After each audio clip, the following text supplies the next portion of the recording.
The WCB Podcast, your source for all things Chicago Blackhawks and everything hockey. With your host, let's do it, Jarom, Tanner, and Nolly. All right, it's another edition of the WCB Podcast, a part of the Hockey Podcast Network presented by DraftKings. We got a WCB Classic episode today. The boys are all back together. Nolly, Tanner, Potes, let's go. What is going on, guys? You know, it was a good week. It's been a great week. Happy America Day. Hey, it's right. Happy birthday, America. Greatest country. 1776. USA as their letters. It's our first 4th of July with Connor Bedard on the Blackhawks. Mm-hmm. Many more to come. So The good old Canadian boy. He's American now. That's yeah. There's Connor Bedard. He's American. As soon as they drafted him, he got his citizenship. Did you know that? True. He's gonna be splitting hot dogs with Phil Kessel next offseason. I heard If that. it wasn't- I heard he also became the mayor of Chicago. Yeah. The way it should be. It's pretty You get good. first overall pick in Chicago, you become the mayor. You run it. Chicago dictator. Let's go. Apparently Next gun violence 15 went years. down because they were so excited about it. Everybody turned in their He guns. solved racism. Who would have thought Bedard answers all of our problems in Chicago? Chicago's now the safest. Expected. Now the safest city in the world. Crazy, crazy what Connor Bedard has done. It's just what a wild week we've had. And he hasn't even Total signed his mercy. contract yet. Yeah.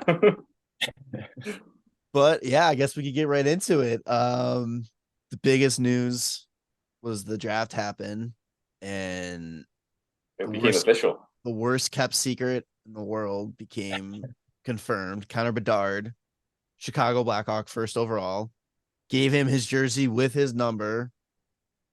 Nice and stitched. There's no messing around. They probably had that May 9th, right the day after the draft lottery happened. They've just been sitting in Kyle Davidson's office since then. Nolly, you were there. What was like the atmosphere like? Dude, it was unreal. There were so many fucking Hawks fans. I would honestly say it was like 40% Hawks fans, 40% Predators fans, and then a mix of everybody else for the remaining 20%. Me and my dad were like checking off what teams we saw like represented. I think the only teams we didn't see were Florida, Dallas, and Ottawa. Poor Florida. Okay. Ottawa didn't have a pick until the 4th round, so we were like, that makes sense. I'm surprised Dallas. Oh yeah, I guess Dallas probably didn't have any picks either. Dallas They didn't have any traded. first. Yeah. They traded their first to the Rangers. Yeah. Yeah, that's fucking hilarious. But it was insane. Like there was like "Let's go Hawk" chants, like nonstop. They just kept coming, and the Predators fans just kept trying to boo it out. But like the Hawks fans were just like predominantly overpowering them. So it was great. You And think that's the most Hawks fans that have been allowed in Bridgestone Arena in a long time? I mean, in a long time at least. They're checking IDs at the door. They're like, "Nah, yeah. you can't." Like all of the Blackhawks, like scouts and Kyle Davidson, all have Illinois IDs. They're like, "Nah, No, sorry, turn bud. away." It was wild though. I know you guys went, Jarom and Potes, you guys went to when it was in Chicago, and I don't know if it was like this there, but like walking around the 100 level in Nashville, like there's just kids in suits like walking around with like a bunch of people following them in fancy dresses and stuff. I'm like, you're getting drafted. I have no idea who you are, but you're getting drafted. Like you're gonna make more money than I ever have. Like that's cool, but whatever. But then it was funny because like all these like families are just like sitting around at the 100 level, like kids are running up getting autographs and stuff. And then you see Connor Bedard coming. There's 2 TV crews, security around him, just like, oh, that's the one guy. Like we found him because everybody else has nobody around them besides their family, and Bedard has like no room to like think by himself, and it was just hilarious. I don't remember if we were allowed to even go on the 100 level. No, because we were up on 300, and we went in right before, like right as the draft was starting, because they had that fan fest outside. Yeah, but I So- think they had it like roped off. Yeah. Oh, really? Yeah, you could just Yeah. walk anywhere you wanted. Well, they had all the awards down there. They had the Stanley Cup on the 100 level, so like there's shit to do on the 100 level for like people. So it was kind of weird that like you could just walk with these guys and like nobody was like I said, besides Bedard, was like covered by security or anything, but you could just punch a drafty in the face. Yeah. Well, I mean, you're gonna get charged. A lot of those kids are 17. Like how overprotective people have been getting nowadays with like security and stuff, and then just wide open. Like, here you go. Here's Connor Bedard. Yeah. Take your shot. Yeah. But yeah, it was fun. It was, like I said, there's so many Hawks fans. We had Hawks fans by us. We were all just chit-chatting and stuff like that. And then there's Preds fans around us, like giving us like some razz, like going into it. So like it was fun. Like everybody's having a great time. And right before it, like as soon as the Hawks went on the clock, this Preds fan turned around and looked at me and was like, they're taking Fantilli. I was like, don't even fucking joke with me right now. Don't you dare. I mean, he's like, this whole building's going to the ground if they take Fantilli. I was like, absolutely right, dude. Nashville's burning, dude. You ever hear the Great Chicago Fire? It's going to happen in Nashville. So yeah, it was a fucking great time. As soon as they like went up there and he said Regina, the place went fucking nuts. Like you couldn't, I didn't even hear him say Connor Bedard. I heard him say Regina, and the building was just loud as could be. Like it was unbelievable. If I knew any other players on Regina, it would have been hilarious if you just like threw a different name up there. Everybody's like, "Who's that kid?" What the fuck? Yeah, dude, it was a fucking great day. Like it was just. And I was just so excited the whole day going forward. And then as soon as the Hawks went on the clock, like that nervousness hit me. Like I knew there was no way they weren't going to take him, but that nervousness just like kicks in just because like you don't know, but like you know. But get that little until they said his name, it was like fuck. I feel like every other year besides like the Crosby, Ovechkin, like McDavid years, you're kind of like, yeah, like this is the number one guy, but like 2 is also not that far behind. Mm-hmm. Like it could be, and like that's what happened last year with like Slavkovsky, like took over the first overall pick. Like at the very end, it seemed like so. It's like you still kind of have those nerves, but like it's Bedard. Like, any other draft too, you had 5 guys in this draft that should have been first overall if they had their own draft class. Like that's what's so crazy about it. And Bedard is just that much higher and far away better than those guys. Oh shit. It was funny too because like everybody was like, Fantilli was like the number 2 overall, like guaranteed, and like even he dropped. Like I felt like if Bedard wasn't there, it would have been like, oh, Fantilli's going 1, and then everybody would have been shocked when Karlsson jumped over him, type thing. Yeah, that was crazy. As soon as Haverbeek started saying like whatever team that Karlsson was from, I was like, oh no shit, no way. The whole crowd was like. Like we were like, wait, what? Do you think Fantilli did that on purpose? Do you think he said I might go back to school just to drop? So, I don't know. I don't really know because like obviously there's that video of him saying he wants to go to Columbus, blah blah blah, and then I feel like I mean you can't go wrong with either player. Watching Karlsson and World Juniors and everything like that, that kid's a stud too. Fantilli looks unreal. But like because of him saying that, like in the draft, like me and my dad were talking about it. We were like, Anaheim taking Karlsson makes sense because he's gonna be there next year. Like they want that type of player. And we were like, Fantilli's going back to Michigan, and then he signed that contract, and I was like, fuck, maybe he did just kind of swerve Anaheim because he wanted to go to Columbus type thing. Like, I mean, dude, Fantilli, Gaudreau, Laine, like. You got some stars in that fucking Columbus team, man. We were talking about it before. Like, if they could stay healthy, they're gonna be pretty good. It's crazy that the wild card for Columbus right now isn't any of the players; it's Babcock. I know. I keep forgetting about him. Do you think that they just like are regretting the fact that they got Babcock on the contract, or are they gonna be like, you're not gonna fuck around with the players that we have, like the young guys? You're not gonna be screwing them over, or they are here to stay. Like they'll be here longer than you if necessary. Somebody slid Fantilli Marner's phone number and was like, "Hey, this is how you handle it if he calls you into your office." I was gonna say, I saw a tweet somebody say like, Fantilli better get prepared for the Marner treatment, and he's like, "Which player are you gonna throw under the bus?" kind of thing. Like, so it's too much COD on Cap Friendly right now. They have like the Blue Jackets lineup as Gaudreau, Jenner, and Laine. And then their second line is like the young kids of Kent Johnson, Adam Fantilli, and Kirill Marchenko. And then it's still kind of young too because I forgot they have Cole Sillinger. That still hurts. Jack Roslovic and Emil Bemstrom it's like their team has good youth in the middle of the lineup with like obviously like good. I mean, Laini's only 25, which is insane, but like good older guys like up front, and then veterans on the back end too. But then you have Werenski and Severson, Ivan Provorov, and then their first round pick last year, David Yurchik. I think that's how it's, or Yurcek, and then Eric Goodbranson, who they, I don't know, whatever, and Andrew Peak. Like they have a solid team as long as they can stay healthy. Like they'll probably like they might be able to like scare. I forgot they have Boquist too. Yeah, and they still have Jake Bean and Alexander Teixeira. Boquist isn't signed yet though. That doesn't matter. I'm sure they'll sign him. I want to get something you just said, Nolly, and I'm curious. When he said Sillinger, you're like, that one still hurts. Can you still say that, seeing where the road has led us to Bedard? Like, is that one of those things where it's like it hurts, but it's like at this point now it's like, fuck it now. We got Bedard. It led us to what this team is now. Well, when I look at Cap Friendly and I see 9.5 going off the page for Seth Jones, yeah, I think I could still say that. Okay.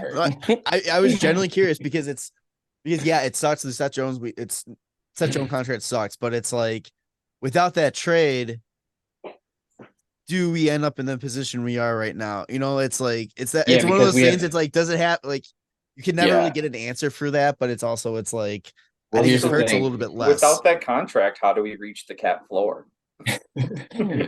Fair. That's actually not a bad point. The only thing is, you don't make that trade. You have Boquist in Jones's spot, and you probably have Phil Sillinger in the lineup. That doesn't make your team that much better. I was going to say, I don't think Boquist is better than Seth Jones by any stretch of the imagination. I don't think Boquist is going to even come close to being as good as Seth Jones. And Jones really isn't all that good right now. So he was a lot better with Richardson, that's for sure. Yeah. Yeah. Seth Jones eats minutes, man.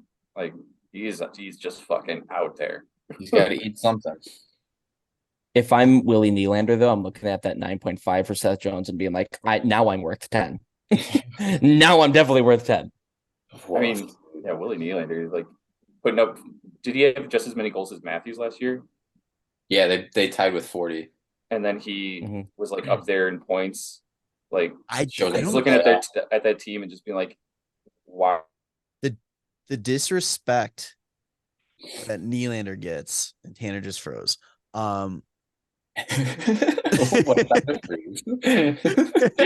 You're just frozen like the disrespect Nylander gets on that team when it's like he's just like he puts up the numbers with Marner and Matthews. Like he doesn't not to the same. I mean, obviously not to the same level, but it's like he's as big as a part of that offense as those two guys. Tavares is also making $11 million too, and he's the most consistent in the playoffs. Like every single year, he's the most consistent in the playoffs, and that's what he could argue the most about. And he's making what 6.9 right now or 6.7 or whatever it is. Like he had to fight for that. Like even when he signed that, it was like that's an undervalued contract, and he had to fight for that. Like they offered him like 5. Okay, so Toronto's apparently in the EK65 sweepstakes. No, they want a defenseman that's got way too much money on this contract. Nylander for Seth Jones, straight up. Dude, they just signed John Klingberg. Why are you going after Erik Karlsson? Like, okay, not to divert too far from the Hawks thing, but no, I have to get your opinion on the Leafs. What are they doing? I don't know. And Reeves, Max Domi. So it's definitely the 90s. One, it's definitely, hey, we get bullied every year in the playoffs. Let's get tougher. And 2, this isn't Kyle David's Kyle Dubas' team anymore. This is fucking Calgary Flames. Let's bring Suter over to replace Bertuzzi. Yeah, they bring in fucking Bertuzzi, Domi, Reeves. Oh my god. Are they going to be a line? No, their projected line is no. You got to put Domi in the middle, Bertuzzi on the left, and Reeves on the right, and just first line. I saw a video the other day of I forget what team. I want to say Domi was on Dallas. I don't remember though. Or maybe it was in Montreal. Him and Reeves were just going at it down the ice, just two-handing each other back and forth. And I'm like, oh, this is Mhm. gonna be fun practice. That'd be nice. No, their projected top line is Bertuzzi, Matthews, Marner, and then Tavares, Nylander, Domi. Yeah, which I mean, it really isn't bad. Like, Add some grit to both lines that can actually like score, play well. yeah. So I don't know. We'll fucking see. Yeah, it's definitely way different than what they've I'm been. surprised that like Matthew Knees isn't up there. Yeah, I don't know how. I haven't heard anything. He played well before he got injured in the playoffs. I was gonna say I haven't heard anything about him since that injury, and also Nick Robertson's still hurt too, and that kid's gonna be good. They either need to play him or trade him. Like that kid. I wish the Hawks could have made a move for one of those two guys. Well, Nyes was off the table. There was gonna be a trade in there, but I thought he was coming in whatever trade the Leafs made with the Hawks this past year. I thought he was gonna be part of it. they said he was like the number one no touch in Toronto, and I'm like, fuck, dude, that would have been sick. Kid's unreal. So back to the draft, huh? Go ahead, Coach. I just looked at it right now. The best shooting percentage in the playoffs since 16-17 when Nylander came in is Willie Nylander, 11 points. He also has the most 5-on-5 points in the playoffs since he made the playoffs. I'm pretty sure something along those lines. Yeah. The kid's a stud. He deserves to get paid. I don't know if he's 100%. worth it. I don't know if he's worth the 10 million, but when you look at other people around, especially the contracts that are on Toronto, he's right. Why shouldn't I be making this or asking for this kind of thing? I mean, he's going to get paid. And the biggest thing is Toronto fucked up by not moving him before July 1st. If they were going to trade him, they just fucked themselves on that. Well, it's a 10-team no trade list, right? Yeah. Mm-hmm. So I mean, it's not a full no move. So I mean, they could move him, but you're not going to get as much for him, obviously. No, yeah. When you had free range before, yeah. Plus, if he just chooses the 10 teams that are the closest to the cap, it's like obviously you're not gonna be able to move them. I'm sorry. So like Tavares, like they can move Tavares at all? No. Does he have a full no move? Clause. Yeah. And no team's going to take that contract either. How much longer does he have? The Hawks. He has 2 years left. Yeah. Dude, this feels the way things are setting up. Matthews isn't signed. I feel bad. We always go to the Leafs, but yeah, Matthews doesn't have a contract. It doesn't sound like Nylander's going to get a contract. Like Marner and Tavares have 2 years left. This feels like an all-in scenario. Like they went out and they got Domi. They went out and they got Bertuzzi, both on 1-year deals. Like this feels like Boston last year when they were like, "Fuck it, we're going all in this season." Like hopefully we can make it work. This is what it's now or nothing. Me. On Cap Friendly right now, their projected cap hit is $92 million. Yeah. So they have that includes Jake Muzzin. But even Muzzin, that's still going to have him over the cap. That's still over the cap. I don't know how they made these moves. I know. And they don't even have Samsonov signed. Yeah. Right now they have Wall and Murray. What do you think they moved Murray? If anybody will take him. Yeah, the Hawks. Yeah, we're holding out for Gibson. Yeah, apparently, I don't know if anybody saw that. Like all over, like with the Gibson trade rumors, I've seen people online just like, "Oh, we should go to the Hawks." I'm like, no. So there's a guy, I forgot what site he covers. We're talking about the draft. Yeah, I forgot what one he covered. But here, so this I was telling Nolly about this. Let's be fair. Jaron gave us free range this episode. We're going all over the place. His trade offer for the Hawks to get Gibson was the Anaheim Ducks sent us Gibson at 33% retained, Henrique in 2 seconds for Tyler Johnson and Peter Mrazek. Brutal. Why would the Ducks do that? This guy gets paid to cover the Hawks. I'm going to see if I can find out who it was. Why? It was a trade proposal by somebody from the Hawks. Like why? It was that guy. It was that guy that I sent the thing saying like how drafting Crystal would be a mistake because there's no speed there. Oh. So I don't understand what's the point of Anaheim retaining 33% of his salary. Yeah, I don't. And why would they would include 2 seconds? And Adam Henrique because it's a cap dump for him. And then First round was Wednesday, right? they would get they would get Peter Mrazek and Tyler Johnson. What? Doesn't make any sense. Like they're not getting anything.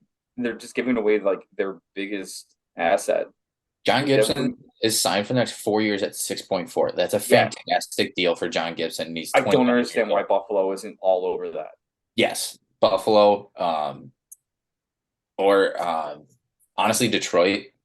Like there's so many teams that should go after this guy, and I just don't get it. Also, I don't know. I mean, it might be interstate, like they don't want to trade with LA, but like, what are the Kings doing? I don't know. Can you please explain that to me? Any logic at all? The fact that they're running with Phoenix Copley is their like number one. And it was not Talbot to a 1-year deal. Oh, I forgot about Cam Talbot. But even still, I mean, Talbot's so streaky, it's not even funny. I mean, you found Tab Bamford he covers the Hawks for the fourth period. And he's a member of the Professional Hockey Writers Association too. And Bleacher Nation. It's like the guy who every year who gave McDavid the 5th vote for the Hart this year. Like, just stop, dude. Just stop. Sorry, Poets, go ahead. What's going on with that? Because it's like rage bait. Yeah. I feel like the LA Kings implosion is the implosion that we've all been wanting for a while. And correct me if I'm wrong, but I think it started with the Jonathan Quick backstab. Yeah. Yeah, probably. Because it was literally like this. Like, it was fun to watch. Yeah. And that kind of just... And then everybody just kind of looked at that team and went, I'm okay. Thank you. That was like a Vegas ick type moment. Mm-hmm. Yeah. It's weird because, like, in net, like, they're not looking hot. They signed Gavrikov. The weird thing to me was, like, them getting rid of Dursey. Yeah. But I guess maybe because Clark Brandt is coming in, maybe that's why they were like fine with that. But they went out and got Pierre-Luc Dubois, and like as much as I think personally he looks like a locker room cancer just because of the way he gives up when he doesn't want to play for a team anymore. The issue is when he does want to play for a team, he's really fucking good. Mm-hmm. Yeah. But so they're middle. They're literal middle. They're fucking centers. Kopitar, Dubois, and Philip Deneau, the top 3 lines, is insanely good. Yeah. It's nuts. The only thing is like the rumors. I mean, when Dubois went to Winnipeg, the rumors were, he's going to Winnipeg, and then now the rumors were, he's going to Montreal, and then LA came out of nowhere. Like, he obviously wanted to go to Montreal. I don't know if Montreal wanted to trade for him, which for Montreal, that was a good move to not trade for him personally. Yeah, Montreal wasn't giving up what Winnipeg wanted. Yeah, that was the thing. The thing is, like, he obviously wanted to go to Montreal, and like you said, when he doesn't want to be somewhere, he doesn't try hard. Yeah. So, and you signed him to an 8-year deal. Like, he notably wanted to be in Montreal. Why? Like, what? Well, he signed the deal, so maybe he's cool with that. I don't know. Unless he's just taking the guaranteed money and then be like, hey, it's not my problem to figure out how to move me. You deal with it. In 2 years, you're going to have to trade me to Montreal when I want to go. Yeah, pretty much. Once he gets tired of playing McDavid again all the time in the Western Conference, but now like for sure in the same division. But I think that's the reason LA actually went after him, is because like you're constantly playing Edmonton over the last 2 years in the playoffs. And you need that nasty depth to just destroy the rest of their team while you have Philip Deneau basically try and bottle them up. And I mean, Deneau did a great job, but it was just once. I mean, it's Draisaitl. That's Draisaitl still, and then that's where you have Kopitar and now Pierre-Luc Dubois coming in. Like that's like this is literally their reasoning is probably because they keep running into Edmonton, and in order to get past them, they have to find a solution for that, and then figure it out from there from the other teams. Oh yeah, forgot they signed Big Dick Dave too. You take a look at their roster though. I mean, they've got some pretty decent young talent. Drew Doughty's only 33 years old. He's not a spring chicken. My mind. He's not a spring chicken by any means, but he's still got probably a couple decent years left on him. But Quentin Byfield, right?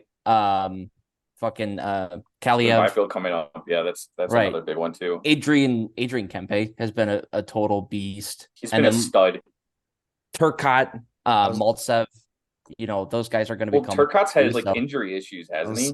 Yeah, if he can Yeah. get healthy and he can make that jump, but then again, he's also isn't he a center? So it's like I'm sure they can play him on wing because Yeah. Kopitar's on his last year of his deal. Yeah. I don't know. Maybe Kopitar is thinking about hanging him up after this season because he's 35. Mhm. One Coming of off the things I of was gonna his- say that LA did well was like in the trade for Pierre Dubois is like they didn't really lose any No, key pieces. They got rid of some guys that like can contribute, but like they didn't get rid of Turcotte. They didn't get rid of Byfield. They didn't get rid of Brandt. And it's just like they kept like their big prospects and like did pretty well in that trade, I think. And I mean, looking at it on Winnipeg's side, like what they got back, I'd really love for their team too. Like they got some Mhm. good young guys, like Velarde. Like that kid's gonna be good. Like for Yeah. Winnipeg, like he was good for LA. But Well, that's what I mean, that's what Winnipeg needs too, because like Yeah. their whole team composition is going to be changing over the next couple of years because like Hellebuck's out, Scheifele's on his way out probably, Wheeler's Wheeler gone just already. left. Yep. I mean Dubois they're probably looking to just build around Ehlers and Kyle Connor as long as they want to keep staying there. Mm-hmm. the Hawks not going to be the worst team in the Central Division next year. It's possible. I mean, you got Arizona. You can never forget about them. Yeah. They're I mean such- they're hot mullet though, man. Let's see if it rides into the year two though, because they Yeah, don't. that's true. There's no for sure home after this season. You know, like last year was like, oh well, we still have our bid to go. Like we'll have a home soon. Nope, you have no fucking clue. Over under Watch- when does they watch get LA announced that make they're a- moving? I was gonna say watch LA make a play for Hellebuck somehow. Can you Oh, imagine if they actually sign me up. if they pulled Hellebuck? I That feel team would way be different about that team. Scary. sign me up. The line combos for the Hawks last game last year. First line was Lucas Reichel, Cole Gutman, Phil Kurashev. Second Last line- game? Yeah, No, because Gutman was Gutman was injured. hurt. Yeah. those are the line combos that was put down here. Gutman was out like a couple weeks. Yeah, he was done for the rest of the season. Gutman was Oh. out. Radish was out. You know what? It's Kurashev was out. Projected lineup. I think it's projected If lineup, 'cause everyone was healthy. they've got Gutman down twice, so they never put Taves back into it either. Dude. But Tyler Johnson, Taylor Radish, Boris Kachuk, Andreas Athanasiou, Joey Anderson, Entwistle, Dickinson, Bjork. And then looking at the projected lineup for the Hawks this year, Hall, Bedard, Reichel, Athanasiou, Johnson, Radish, Blackwell, Dickinson, Kershaw, Foligno, Donato, Perry. Like, that is such a fucking turnaround. It's not Hey, even this funny. team's got names, man. This team's got names. This We is got the a former- greatest. we get a two former Hart Trophy winners, right? Because Corey Perry won it, didn't he? Ooh, I don't know. I think he did. I don't know, but we have a former 50 goal scorer on the squad now too. Are the Blackhawks back? No. Yeah, Dude, they have an back in identity. 2015, maybe, but How about a round of applause for Kyle from Chicago? Just- Corey Perry did win the 10-11. Hart Trophy in 2010, 2011. Yeah, Kyle from Chicago. Out from Chicago. that was Came actually- away Chicago, that's with man. absolutely. First off, that's hilarious. the Like, most disgusting draft. I like- can't believe that they didn't realize. Like, I mean, but then again, it's like I can believe they didn't realize that was Kyle Davison Yeah. because he doesn't look like Mhm. your typical NHL GM. Well, Dude's other thing, 34 too, is, years like, old. The GM isn't the GM of Vancouver, Patrick Alvin, or something like that. I'm not sure. I'm sure. Exactly. So the people that interviewed Kyle, wasn't it like a Vancouver podcast? No, Patrick. they were- Yes. So if you were to see Patrick Alvin out on the street, I'm sure you would have no fucking clue who he was either. There's a handful of GMs that I'd be able to pick out walking Yeah, up. but Steve Eiserman. but I feel like Kyle Davison was put out there a little bit more with the whole Bedard situation. Like the second the Hawks got first overall and got Connor Bedard, I feel like he was kind of across hockey social media a lot more. if But again, you're like I a said, he Vancouver fan that hates the Hawks, I'm sure you're trying not to pay attention as much, They weren't especially Van- since they- Bedard they- is a Vancouver kid. Like you're probably like, get this out of my fucking face. Mhm. And we're just like, eat it. Eat it. Yeah, Lucky maybe. Vancouver. But yeah, Kyle from Chicago, probably the winner of the entire week. Back to the draft Yes. then. Yeah, back to the draft at 19. 19th overall, the Hawks We got to 2. got gifted. The Hawks got gifted the 19th overall pick. Oliver Moore. Wait. Yeah. Can we just take a second? Sure. Toronto finally making it out of the first round. Appreciate it. That got us the 19th. Yeah. There you true. go. That's the real story of the playoffs, right It there. is. True. It is. Hawks getting 19th and not 30th like we all thought that they would. Yep. The miracles that happened this season of Hawks beating Pittsburgh, sending Florida to the playoffs, which hilarious. And then the fact that Toronto makes it out of the first round for the first time in forever. But then also getting the Hawks the first pick and the 19th pick with technically, those two games. Toronto did give us the 19th pick, but it wasn't in the full way you were thinking of. Yeah. It's because Florida beat Toronto in the second round that gave us 19. Yes. If Because Toronto would have beat Florida, moving we would on. have had 20. Yeah, Florida moving on. Which So- I don't know because No, he no, was swapped with Seattle. I don't know if Seattle would have still taken Oliver Moore over Edward Chalet. But anyway, Oliver Moore, Yeah. Blackhawks take at 19. I didn't even look at this kid because the first time I looked at him, he was projected like top 10, top 15. No way in hell he was going to be there at 19, and somehow, some reason, he slides. Tanner, you're super excited about him. Yes. This kid is the fastest kid in the draft. Just looking at elite prospects and just going down the line of like where he ranks in all these like kind of like high rankings. 9, 8, 9, 12, 9, 11, 13, 11, 16, fucking Craig Button, whatever. 8 for North American skaters, 13, 7, 17, 7, 9, 7. So pretty much right around 10 on average, I'd say. And he dropped all the way to 19 to us. They were saying they're comparing his speed to Connor McDavid, and it's just like, how disgusting is that? He's a center too. So now we have 3. I mean, obviously Bedard is going to be first line center, but then like Nazar and then Oliver Moore either fighting for the second center spot or like one of those 2 guys moving to the wing. Like Nazar is known as being like an insanely like amazing like offensive forward. If he's on the wing with Bedard, like goals like crazy. If Moore is on the wing with Bedard, all he has to do is fucking sauce it down the ice and he's gonna fucking go get it and just speed past everybody. We have a lot of good problems right now in Chicago. Yeah. There's a lot of comparisons to like Dylan Larkin type player, Yeah. which like after adding Bedard, adding like a Dylan Larkin, like you said, fast, defensively reliable, like but still got that offensive skill. Like that's exactly what you want behind a Connor Bedard. Like it's gonna be just I couldn't when we were watching when I was at the draft, like I was looking and I was like, oh, Oliver Moore's there, and then Tanner, you texted us and it was like he's the guy that they're comparing to like Cole Caulfield, and like like I said, everything just like clicked. Like I remember back to like World Juniors, everything, like watching the kid play, and I'm like, that's exactly who I want them to take at this spot. Like I realized like I remembered exactly who it was, and I was like, this is the guy that we need to pick right now. Like absolutely. Yeah, when I started texting, I just said his name like Oliver Moore, fucking take him right now.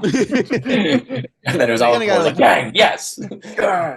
I think what hurt him was playing for that U.S. development team because the guys in front of him, he was the second line on there, and he wasn't even the guy producing as much on that second line. I think it was Gabe Perreault. The first line was like Gabe Perreault, Ryan Leonard, and Will Smith, and they all had like 100+ points. And then it was just Oliver Moore, like on his own on the second line, 75 points in 61 games. Yeah. Like well over a point per game, but not with the 3 main producers on the line. And it's like this kid does it on his own. And he's going to University of Minnesota next year where he'll be able to play like with Logan Cooley. That team's going to be probably pretty nasty. And we have Sam Renzel also going there. He was a first-round pick last year. So it's one of those things where just like this past season that like it's going to be so exciting to pay attention to like the prospects that are coming up in the like, oh, it's going to be great. And then moving to the second round, the first pick, I'm blanking on the name, but it was the goalie from Team Slovakia. Adam Gajan. Guyan. Guyan. I don't know. Yeah. But Post, do you know how to say his name? Not without butchering it. I'm gonna say Gajan. It looks like Matt Stajan, so Gajan. But it's Slovakian. Eh. So would it be like Gajan. Gayan? Gajan. Which is crazy to me that they took a goalie, the first goalie of the draft, when, I mean, everybody was like, get Crystal, because Crystal was still sitting there too. And then, What? I mean, personally, I was thinking they should take that Haltonen kid, who got drafted like right after him, went to San Jose. He was a big power forward from Finland. I was like, damn, that would have been pretty sweet to have a kid like that on a speedy line where he sits in front of the net and he's like 6'3". But they went with a goalie, and having a good goalie battle with Comesso and Guyan and anybody else like Soderblom that wants to join in. It's nice to have those kinds of issues too. I'm wondering how much his performance against Bedard in the WGC actually played into that, because I know Davidson talked about that just a little bit. Yeah. Sorry, Kyle from Chicago talked about that just a little bit. But there's obviously more to it than that. But I really think that kid had like almost 60 shots in that game and almost four full periods, 53 saves. He was great the whole World Juniors, and he then was it just he was really named showed best. like really He was well. named best goalie. He got the best goalie award for that tournament. I don't know if you guys remember this too, but he wasn't even the first or second goalie for that team. What's up, guys? As you know, the show is brought to you by DraftKings, and new customers download the DraftKings Sportsbook app now and use code THPN. Bet just $5 to score $150 in bonus bets instantly. That's code THPN only at DraftKings Sportsbook. Gambling problem? Call 1-800-GAMBLER. Massachusetts, call 800-327-5050 or visit gamblinghelpline.org. In New York, call 877-8-HOPE-NY or text HOPE-NY 467-369. In Kansas, call 1-800-247-00. On behalf of Boot Hill Casino Resort, on West Virginia, gambling problem? Call 1-800-GAMBLER or visit www.1800gambler.net. All games regulated by West Virginia Lottery. Please play responsibly in partnership with Hollywood Casino at Charlestown's Race in Connecticut. Help is available for problem gambling. Call 888-789-7777 or visit ccpg.org. 21 plus in most eligible states, but age varies by jurisdiction. See DraftKings.com/sportsbook for details and state-specific responsible gambling resources. Bonus bets expire 7 days after insurance. One boost per eligible game. Opt-in require max bet $50. 10 plus leg required for 100% boost. Eligibility, wagering deposit restrictions apply. Terms at sportsbook.draftkings.com/baseball terms. Like, he was the third string. Jeez. And like, I forgot what the reasoning behind the first two goalies like not being able to play was, but then he came in and he was just stealing the show and like got him all the way there and like gave Canada that huge scare until Bedard was just like, all right, I'm just gonna put the team on my back and just fucking like, oh, welcome to the fucking show. Yeah. And then I think he was playing in the NA last year. Yeah. And a little bit in the USHL, but he's going to University of Minnesota Duluth. You're gonna be Bulldogs. Not going to be there with Oliver Moore, but he'll be in Minnesota. And I mean, they're saying too, he potentially has one of the highest potential of the goalies drafted in this draft class. So I mean, you have to get it set again. Take that for what it is. I mean, draft. Yeah, I mean, take He's that for 19. Take that for what it is. Like, it's such a crapshoot trying to figure out, true potential for all these guys.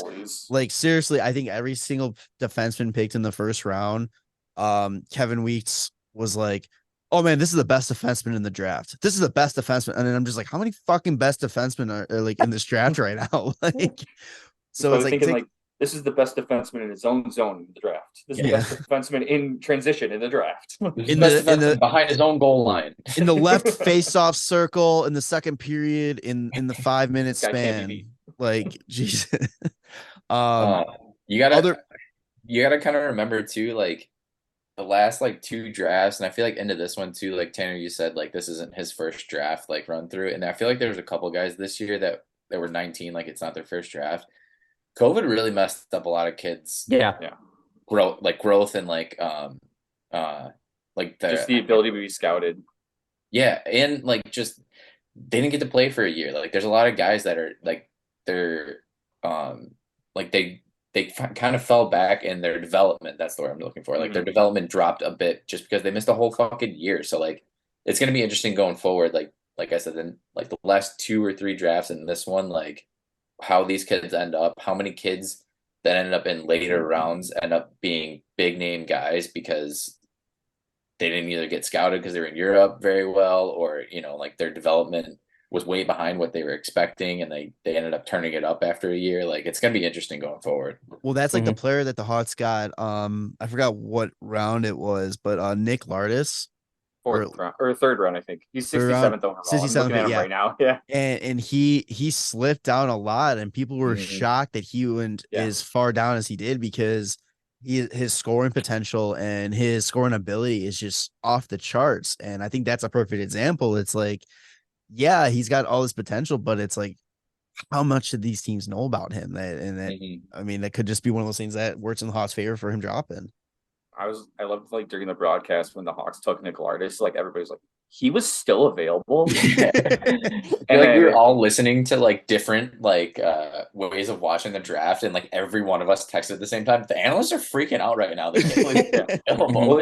It's always such a good feeling when it's like you get Oliver Moore at 19, they're like, wow, what a steal. And then even later than that, you get Nick Lardis at 67. They're like, how the fuck are they doing this? Like, what is happening right now? It's like all these guys were just like falling into Davidson's lap. And it's just like, yeah, I'll take this guy too. Like, he's fast. Like, it's funny too that as soon as the Hawks took, the goalie in the second round, it seemed like everybody like goalie started flying off, and it's literally just like fantasy hockey. As soon as one person takes a goalie, everybody's like, "Fuck, I need a goalie." Damn now. it! They're gonna all fly off the shelf now. We need one. Didn't Montreal take like 3 goalies in the draft? Yeah. They got to find that next Carey Price. Yeah, no kidding. Not Jake Allen, apparently. Who Oh knows? God, how do we not even talk about Carey Price yet? Oh boy. Oh, because that poor kid. And now he's getting death threats. Like that poor kid, dude. Dude, fuck Montreal fans, man. With the 5th overall pick, the Montreal Canadiens select David.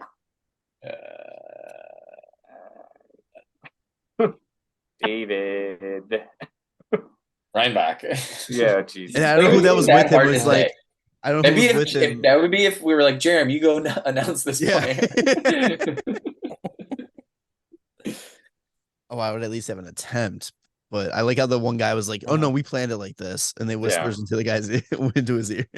No, he just says it himself. It's just like David Reinbacher. Yeah, not a chance. The last pick I kind of want to talk about, and then we can move on. Marcel. The player's so nice they named him twice. I love that. Was he the one who in his press conference was saying he wants to make Hossa proud? I think that was a different kid. Oh, because there was a guy that was like, I modeled my game after Hossa. I want to make him proud, and I was like, fucking let's go. Marcel was the one that like had everybody in stitches at his press conference. Oh, okay, yeah, making everybody laugh. Yeah, they're saying he's already going to be a fan favorite. Yeah, he was like a second rounder. It was like Martin Miasiak. Trying to find whoever it was though. I mean, that's awesome. But Marcel, big boy, big Martin power forward. Misiak. That's the kid that's from Slovakia. That he was taken like right after Gajan, and they played on the Slovakian national team together. Okay, that's the kid that was talking about wanting to do Hossa proud. But but still, we all want to do Hossa proud. I think so. That's what I do every day in life. I just want. Have you guys seen this lineup for his like last game? Oh God, yeah. Whatever. It's unreal. He just added Taze to it too. Like, so I want to fly out to wherever this is at and go. Like, Taze has at least one more game. Yeah. Well, is it really guaranteed at least one more game? Who knows? That's true. He'll probably be wearing Hawks jerseys too. So. Oh yeah, he's advertising with like the feathers and everything. Yeah. I love it. I love how much he loves playing for Chicago. Yeah. Absolutely love it. His numbers retired here, so yeah. So even if we do get Phil Kessel, you can't wear 81. Can't do it. All right. Can't wear 18 either. Yeah. Well, what's he wearing now? Isn't it 8? 8. Yeah. 8 or 26 is his old Wisconsin number. Yeah, he'll probably go with 81 or What if Kessel comes here, he just goes 88? Oh my god, dude. I so badly want Connor Bedard to fuck shit up and go to 16. No. Could you imagine? That Like, would be the so 98 funny. jersey and What if- everything. The amount of Yeah, shit what that's been they- sold already with the number 98 on it. I know. I want him to go to 16. I don't know if I can live with our group text. I might have to leave it if Bedard goes 16. No. Let's see him really fuck shit up. And the handful of guys that were at the draft wearing the 69 Bedard jerseys, just why not? Just lean in, Yes. please. I appreciate the fact though I that those forgot to guys mention- did that to Chinese knockoff jerseys at least. Yes. Didn't waste a nice jersey on that. Mhm.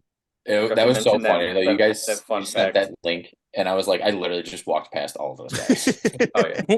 I was gonna say I forgot to mention that fun fact of Connor Bedard being one of 3 other players since 2000 to wear their jersey number at first overall pick with McDavid and Crosby, and then good old Eric Johnson. Eric Johnson. The funniest thing to me.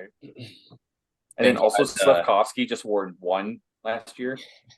And then who was it? It had the apostrophe Aaron Ekblad.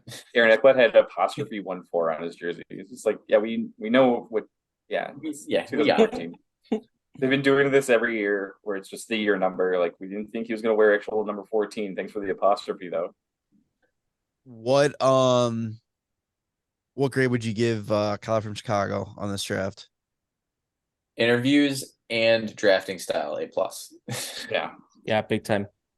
A+ for It's- sure. you can tell. Yeah, A+, absolutely. But you can tell like the way he drafted was like Mhm. all of his top picks are guys that are like the goalie has a high ceiling, but the guys that are fast and like can produce and hopefully will be able to play on line, like on a top line someday. And then all the like lower picks, like he didn't take a defenseman until the 7th round, which is hilarious. But like all of his lower picks are like 6'2" and taller, like big fucking guys. Mhm. It's like that's where you take the big guys. Like you take swings in the lower rounds on them. Unless you're Arizona, who I think Arizona Everybody just was goes strictly 6'4" or bigger. 6'4" higher. Yeah. Dude, what was Arizona doing? Everybody, when they announced, I forget what their Simashev. pick was. Yeah, when they announced him, as soon as we heard like a Russian name, everybody was like, "Oh yeah," and then they said, "What's his name again?" Simashev. Simachev. Yeah, when they said that, everybody was like, "Wait, what the fuck?" Like, and then we all realized, like, oh, they didn't even say the right team from Russia. Like, they said Lokomotiv Yeah. or something like that. Jesus. We were like, Yeah. "Oh yeah, that's not Michkov's team. Why are you passing on Michkov?" Like, well, he Well, he pretty much apparently told didn't him want he to be was there at never all. gonna play for know. Arizona. That's fucking know. hilarious. but like, honestly, pull a Lindros, draft him and fucking trade him for a king's ransom. Like, why not? Mhm. And then because the guy you drafted, you easily could have gotten the 2nd round or like That's your the second craziest pick. thing is that nobody traded down for these guys that they reached for. Yeah, Like even Toronto, the guy that they wanted was like a mid-second to late second rounder. Like you could have traded your first overall pick for a 2nd rounder and got rid of some cap space too. yeah. They chose not to just because the fan base is like, we don't have any firsts ever. Like, But then who you draft a cares? 2nd round guy anyway. Like, Yeah, it it's- doesn't make sense. Like, there were some Mhm. moves where I for sure thought there was gonna be tons of trades in the 1st round. There wasn't a single one, and then Yeah. I was expecting like those types of deals to happen. One guy, teams that needed to shed cap space that didn't really care about their 1st round picks, and then or teams like Chicago where they had the 3 2nd rounders, like one of them Yeah. being high up. Like I thought they would move Well, up in the Davidson was first trying round. his best to move up, but he still That's the ended thing, up too. with all Nobody of wanted them. that. Well, also the fact that Nashville was dangling Askarov and trying to move into the top 10, and Arizona's just like Top 5. nah. Yeah. I mean, Arizona's sitting at 6, right? Like, why wouldn't they bite on that? Especially because, like we said, if they're going to give you Askarov and then just the 15th overall pick, you end up Which- with Askarov and your guy. Like, Yeah. what the fuck are you doing? It's wild. And also it's crazy to me that Michkov wanted to go to Philly of all places. Like he was like, yeah, Philly's the spot. Like, what? Like, have you seen Philadelphia? You want to play for Torts? What? Oh, Torts won't be there by the time he gets there. No, he won't. Yeah. Okay, fair he'll enough. be What, expired. 3 years? Yeah. He'll have one good year. He'll get another year, and then he'll be out. But man, Danny Briere, he's doing some good shit in Philly. Like he does not care about getting rid of the entire squad right now. And then I think his first couple draft picks were like Russians, weren't they? Like they're probably not going to see them in the next few seasons. Yeah. So it's like I think that they'll be probably looking at bottom of the league next year. and then getting another top picks. Like if they continue to get top 5 picks in the next 2 seasons, and those kids come in, and then Mitchkov comes in like 3 years from now, like it's gonna be disgusting. And I don't know if it's just the Hawks bias in me, but I think Davidson coming in and moving guys like Kane and stepping away from Taves, like these fan favorites, that's waking up other GMs across the league to be like, listen, we got to do what's right for the franchise. We can't hold on to certain players. Not saying Philly has the Kane or Taves type players, but I think Kyle Davidson kind of awoken something to make these GMs be like, hey, we can make big moves and tear it all down to rebuild. You say that, but we all just shit on LA for moving quick.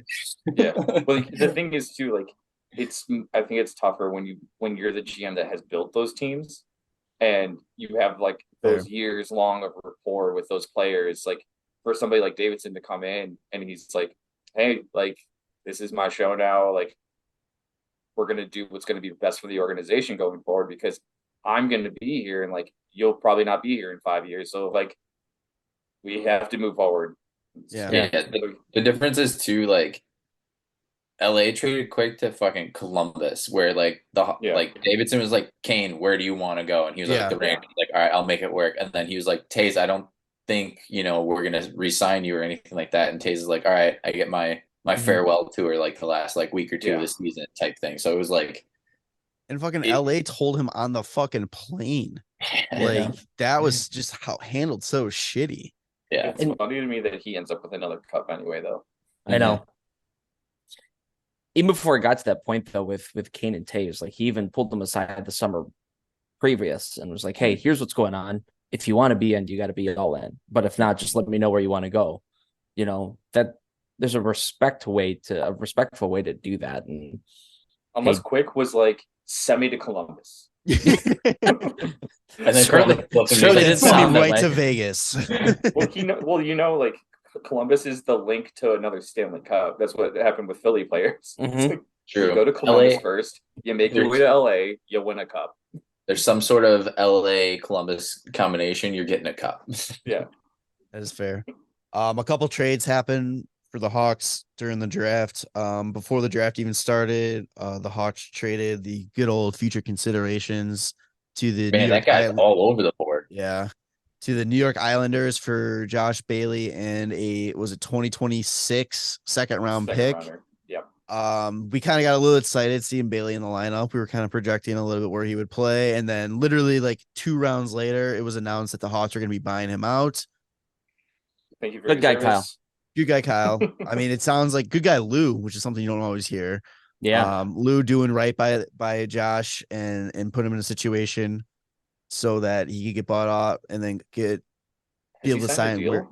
What's that? He hasn't signed a deal yet. He hasn't signed a deal yet. No. But he's got the free range to go wherever he wants now. So we'll have that cap hit for 2 years, which the perfect time to do this. We've been saying that for months now to utilize this cap and reach the next 2 years. Yeah, exactly. And then the trade that kind of shocked Chicago a little bit. The Blackhawks traded a 7th round pick. Was it next year? Yes. For Scory Perry. The Saint. The most gentlemanly player in hockey who has never done anything wrong and should have been the consecutive Lady Bing winner his entire career. And the guy that everybody's loved league wide. That's also, they traded for his signing rights. And then they signed him for a 1-year, $4 million deal. The same ticket they signed Nick Foligno for the day after he was traded for. I don't hate that move. I don't. No. The more that I think about it, the more I love it. Yeah. Honestly. Anybody that tries to mess with Connor Bedard is just going to get a fistful of Corey Perry, whether he's on the ice or not. Or Nick Foligno. Yeah, either or. Doesn't matter. And honestly, like, Corey Perry flipped at the deadline $2 million on your playoff team. It's probably going to happen. I don't know about Foligno. I would like to think so, too, where we end up with picks and stuff. But if he stays the rest of the year, I don't hate that either. Yeah. But I At this really point, think though, too, Perry it's like, gets how many the- more picks do we need? Well, I mean, you can go prospect wise. I mean, Yeah. Yeah. or you load up on picks going into next year's draft and start flipping those for veterans. You Yeah, know, true. like Yeah.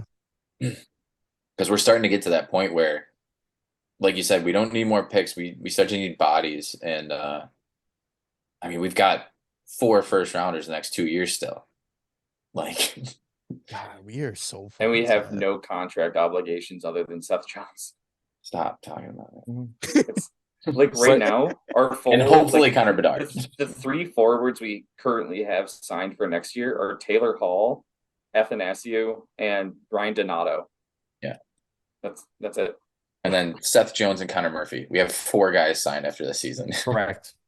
Do you think when Bedard signs his entry level deal, they also have another one like, here's your entry level deal. This is what your Nets contract's gonna be. We're gonna Like, give you $10 million year- for 8 years. Yeah, 8 years. We have the ability to add another 0 to this if you really like achieve what you're supposed to do. Like, Even Lucas Reichel's up after this year. Yeah. That's funny. I hope he has a good year, man. He will. Yeah, I think he's bound to have it. And the good thing is, like, having Taylor Hall makes it so that Lucas Reichel isn't going to be the top line left wing unless he decides that he's going to play that way. You Yep. know, like there's Takes the not pressure pressure off. for That's- Lucas Reichel yeah. to have I mean- like to be like that top line like winger. Mhm. Like that's the good thing. Like I'm sure Bedard has plenty of pressure on himself, but he said he has high expectations set for himself. And just Dude. bringing in Foligno and Corey Perry, guys that have been in the league for like so many years. What was it? Kyle Davidson had mentioned like part of the reason why he didn't want to bring back Tays and Kane is because if they're here, it's their team, Yeah. Mhm. and he doesn't want that to be what Bedard's coming into. Like he wants the leadership, which is what Perry and Foligno are going to bring, but like it's going to be a team of like a team led by a team, you know, not led by two big names. Transitional leadership. Yeah, and it's just everything that he says. Is just, God, you're so fucking love you. Kyle from Chicago, you're such a killer. To your point, it's going to give guys like Lucas Reichel, Philip Kurashev, Taylor Radish, Anthony Siu even a chance to not be going up against the top line of other teams. Like they'll be able to get matched up against like the second and third lines and not have to like battle their way to try to even get into the offensive zone. They'll have a little bit of an easier time. I mean, just the signing of Taylor Hall does that to that top line. And then obviously getting Connor Bedard drops those guys down. Yeah, it puts those guys in a better position to be where they should be on any other lineup going against guys that they should be going up against. So it's going to be fun to see where they end up. But like you were saying, Tanner, like everything that Kyle from Chicago keeps saying is just like the chef's kiss. Everything that Bedard says is exactly the same. And like anytime I hear an interview of either of these guys, it just sends shivers down my spine. Like I love it. I love every second of it. I want to hear them It's talk nonstop. It's crazy Hall and bringing in Foligno Connor as well. Bedard and essentially getting a fucking vet already. Dude, when Like- they asked him about like outside pressure or anything like that, and he goes, "Well, I put a ton of pressure on myself. I just try to like, I'm just trying to be like live up to my own standards essentially. Like he doesn't pay attention to the outside noise because he has such high praise for himself that he's just trying to live up to that. Like, are you fucking kidding me, dude? This kid's 17. I don't even have that mindset in my own job. Like, Yeah. I'm 30 years old. Like this kid's 17. Dear Lord. Six. I will say this. I think Connor Bedard has taken too many pictures already in his lifetime. He because hates it. He's done. He is starting to look like Connor McDavid when he got he had that picture taken in the The airport. old Asian couple. That's what it's starting to look like. Yes. Yeah. He needs to just somebody needs to help him out a little bit. Or like that video of him with Tommy Hawk when Tommy Hawk rips off the Yeah. jersey. He's just like, hey, yeah, this is funny. Nice to meet you, Tommy Hawk. I'm an NHL player, Awful. not a Make-A-Wish Kid fan over here. Yeah. Jesus. Did you guys also see that he's going to be working out with Crosby over the summer? Oh God. Dude, this kid signs with Lululemon, signs with Sherwood, and is going to be working out over the summer with his idol. Like, Does that mean he's also going to be with McKinnon too? Because that would also Probably, not be a Probably. terrible.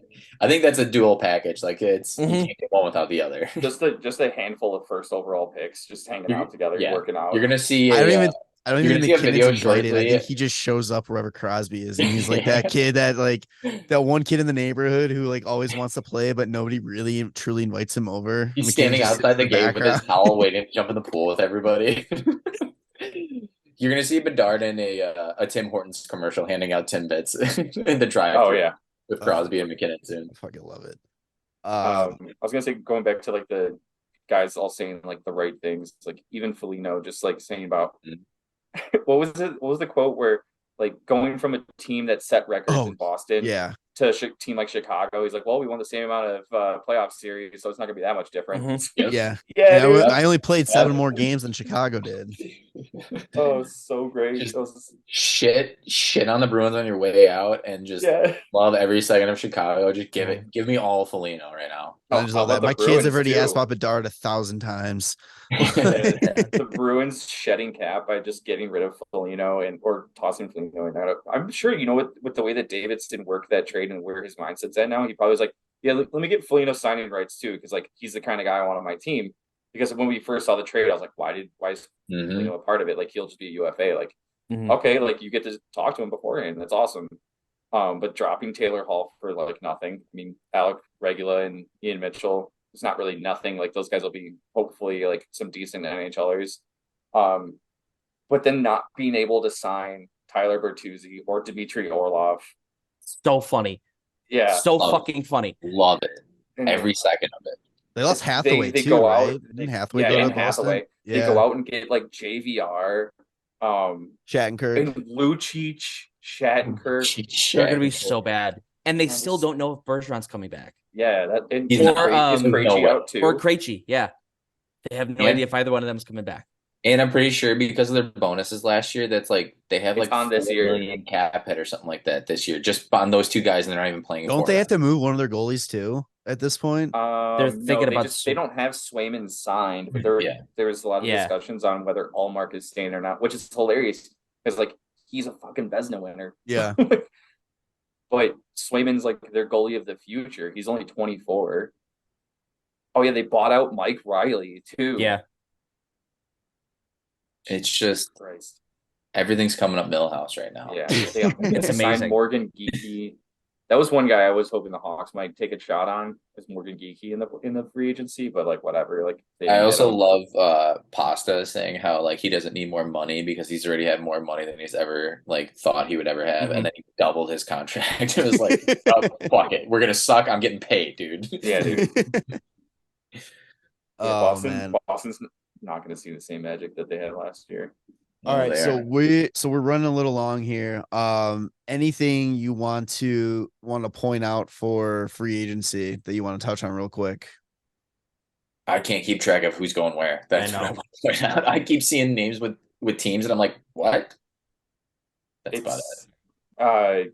Kaner's still out there. Obviously, he's going to probably not make a decision until closer to the season. Taves, too. Taves still undecided. DeBrincat. DeBrincat. The Brink's getting ugly. That situation's getting ugly Yeah, it because is. Like, his the agent just teams- came out and was like, "Hey, we're not the ones that make the trades here. Like, Yeah. he's like, we're doing as much as we're giving them everything we can. They're the teams one that that, have like, to make it. They gave the names for either don't want to Brinket or don't want to give him the term that he wants. And it's just like, what a mess. What? What else? Fucking, I feel like there's another like Phil Kessel, where's he going? Phil Kessel, Dumba still available. Josh Bailey, Thomas Dumba might be Tatar. going to Arizona. I saw that. I don't understand. Vladimir Arizona. Tarasenko. Where's Tarasenko going? Is he going to He- Carolina? Yeah, you went to Carolina. Oh, well, he's not official. It's not official yet, but I think Oh, it's okay. like they're closing in. When did Calvin DeHaan go to Tampa? The other day, Yeah. He's on like a minor or like minimum. league minimum. Dude, like Tampa's retooling pretty Yeah. well, I feel like. Yeah, They Tampa traded away Patrick Maroon as well. Yeah. So they got rid of Corey Perry and Patrick Hey. Maroon. So now who Now knows how they're going to Roller- make the final? roller hockey national champion Patrick Maroon. It's Yeah. true. You see that? OT winner. Every time I see Patrick Maroon, I just think of the 2015 playoffs when Kaner chirped him when they were in the conference finals. Like, don't you have a roller hockey tournament to get to? I Yeah, love it. getting I'm shirked by thinking Kaner's gotta be rough. Oh yeah, Anthony Duclair went to San Jose. Yeah. Matt Dumba's still out there too. That might not be a bad. Yeah, he might be going to Arizona though. Joel Edmondson got traded to Washington. Pacioretty went to Washington. Like, Ovi's going Oh. to score the goals. Why are you going there? Like, they don't need any more goal scorers. He's the option on the second line. Not a If lot he's of pressure healthy. on him. Hey, take it easy coming back from the second ruptured Achilles. Dude, Wasn't- That's true. Wasn't Kuznetsov trying to get out of Washington? Yeah, he still Yeah. is. And then, oh yeah, where's Gibson going? Honestly, the fact that Buffalo hasn't like made the trade already is insane. Because that team And is Hellebuck, where's literally Hellebuck going? knocking on the door. Well, that's the like they're like, oh, Hellebuck should go to Buffalo. It's like Gibson has, like you said, 4 more years at 6.4 million. Like you don't need to pay Gibson for another 4 years, and you have like guys like Ukko-Pekka Luukkonen or whatever, and Devin Levi that could just take over once Gibson's done in 4 years, versus getting Hellebuck and then signing him to like 9 to 10 million for the next however long he wants. It's like, why don't they fucking have Gibson already? It's so stupid. They only have like just under 6 million in cap space right now. Buffalo. Yeah. Oh yeah, because they signed Eric Johnson, didn't they? Their entire team is signed right now for next year. Just fucking like I don't know. They have Well, no they got Connor no Clifton. I RFAs. forgot about that too. They also just lost Jack Quinn though for I think majority of the season. Yeah, what did he have? He ruptured his Achilles. Oh, that's right. How the Achilles. fuck how do you rupture an Achilles? I don't know. Ask Pacioretty did it twice. God. Well, if he's gonna be out for, I mean, he's not making that much money. He's still on No, but it's just entry level deal. But And I keep the hearing fact that Buffalo right now is going into the season with Eric Comrie, Devin Levi, and Ukko-Pekka Luukkonen, like they could I love be hearing doing people say so that much guy's better. I can Yeah. never pronounce it, but I love hearing other people say it. I'm kind of excited for Devin Levi though. Yeah, it's just I feel like if you bring in the It's veteran a lot of- presence, that's like going to be the clear number one, and It's a then lot of pressure. exactly, like you let them get the backup games until they're fucking ready. I didn't realize that he was originally in Florida. Yeah, he was a Florida pick, Mhm. and then it was the trade with Reinhardt. Florida does pretty good with goalie prospects, I feel. There's like just a handful of teams that constantly drill goalie prospects, and LA is one of them, and Columbus and Arizona. But like, they never do well in those places. Yeah, I don't know. Only other thing I want to see the Hawks do this offseason is to sign Phil Kessel, because if it's not this year, it's never going to happen. I feel like this is Sign the Connor year. Bedard. I think Yeah, he's already. I think that's priority for me. I think he's I think already it's a signed. national holiday once he signs. There's a shot of him on the draft floor at the table, and he's got like a paperwork in front of him, and somebody's like over him, like pointing at something, and we're like, "Oh my god!" Draft 20 minutes ago, Sign he's here. already signed his Sign here. EC. Just do it. Let's His make it ELC official. right there. Wait, Just wait, don't wait, ask wait. questions, just sign. It's Columbus's pick, and they're like, "We'd like to announce a signing." Yeah. The last thing I don't I'm have to gonna read say, anything. the last thing I'm gonna say, and then if you guys got anything else, it's fucked at the NHL rookie contracts compared to like other sports. Like I mean, that's hockey, they get so fucked. It's all contracts. Well, here's the thing too: when you're comparing them to other sports, like those guys are getting drafted in their mid-20s. In the Fair. NHL, they're getting drafted at like 17, 18. They're already when their first contract, like the guys that are going to be really big do come up, they're like 21. And other sports, most of the time, those guys aren't going to be drafted yet. And like if you That's look at NFL, those aren't guaranteed contracts too. Like Okay, fair. NHL's guaranteed. I will say too, when I was dropping off a stick at for Bedard at Fifth Third, I was talking to the equipment manager, and he's like, "I can't give you a number, but Sherwood gave him the bag.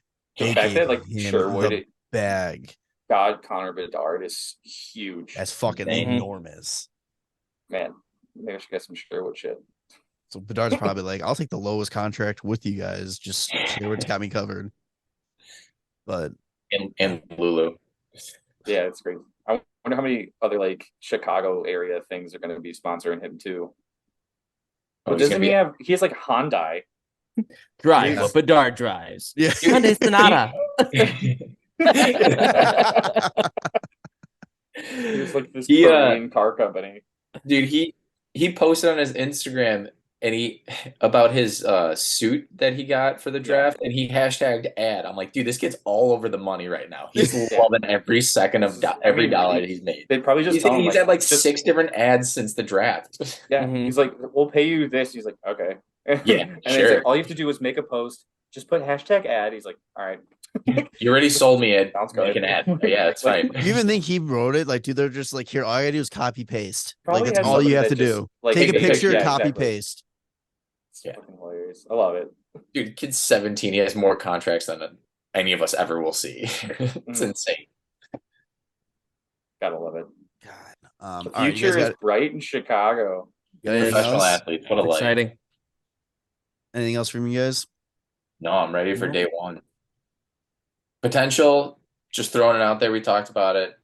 Throwing it for the future. Potential live stream game 1 for Not Bedard. potential. It's happening. We're doing it. We'll do it. Live stream Bedard game 1. Get Yeah, hard. Bedard's for between Bedard. periods. We'll have Bedard, talking to us. AI Bedard. Don't get me too excited. Yeah, right. If he makes the team. Yeah, if he makes the team. Yeah, in his words, he's like, the next step is Yeah. like making the team. It's like, Dude, that's the Okay. one thing. It's Have like, you I'm like, seen the team? that's where I'm Yeah. like, I love the kid and I love everything he's saying, but when he's like, oh, if I'm fortunate enough to listen, like, dude, shut up. Like, Shut the fuck up. just start embracing it. so Like, humble. you are the savior of Chicago hockey right now. Just take it and accept it and be a little cocky with it. We get it. Your idol, Sidney Crosby. Just give him a little PLD here and there. Just a little bit. Maybe Connor Bedard will only sign for 9.8. 9.8. Yeah. Dude, that'd be sick. I mean, Yeah. that's- Get him in a legal contract. You sign like 12 years. Yeah, right. One of the things I was looking at too is if Korchinski makes the jump and plays in the NHL this year, then him and Bedard will be on the same contract length. And if Ooh. Korchinski and Bedard are up in 3 years and they both sign, like, it's good to have like your possible, more than likely top 2 defensemen and your franchise center being on like the same contract timing, because it's easy to build around that. I don't think you're gonna see Korchinski and Nazar until like end of the season, if that. Nazar possibly into the season. I don't know, man. Korchinski, I just don't see him going back to the is it the WHL that he's playing in right now? Yeah, he was in Seattle. Yeah, in Thunderbirds. Seattle. Like, they just went all the way to the final. But I just don't want him to rush it. I don't want him to do. It's either NHL or WHL. Like, Dude, they have 4 guys rostered right now. 4 defensemen. yeah. I don't know. We'll see if what it's happens. if But it's gonna he's- be, if he's it's not gonna be eligible to worth play in it. the AHL. Yeah, if it's gonna be worth his time, awesome. But it's like I don't want him to be brought to the NHL just to be brought to the NHL. Yeah. It needs Well, to that's be the where right the- situation. You can't Boquist it. You can't Yoki Yeah. Haru it. All that. That's what I don't want. Well, that's where like the good thing that's going on now is like the development camps are gonna be going on, and well, I don't know if you guys have been seeing like highlights from like other teams' development camps, but like these kids are flying. Holy Yeah. shit! And Tilly hit a Michigan already. Yeah. How are you gonna hit a Michigan in Ohio? What the fuck are you doing? Yeah. He always bringing Michigan straight to Ohio. All right, episode 230. Tanner, what are you calling it? Future's bright, baby. All right, episode Love it. 230. Yeah. Make sure to follow us on all social media at WCB Podcast. Subscribe to the YouTube channel, Spotify, Apple Podcasts, wherever you listen to your podcast at. New WCB Tic Tac Toe actually just got posted right now as we're recording. Check that out. I will shorten them in the future. I just haven't had time. DraftKings promo code THPN. And yeah, we'll see you on the next one. All right. Love you, boys. Bye. Bye. Thanks for listening to the WCB Podcast. Be sure to subscribe wherever you heard this podcast. To connect with Jarom and Tanner, check out the boys at WCB Podcast on all social media. We'll see you next time.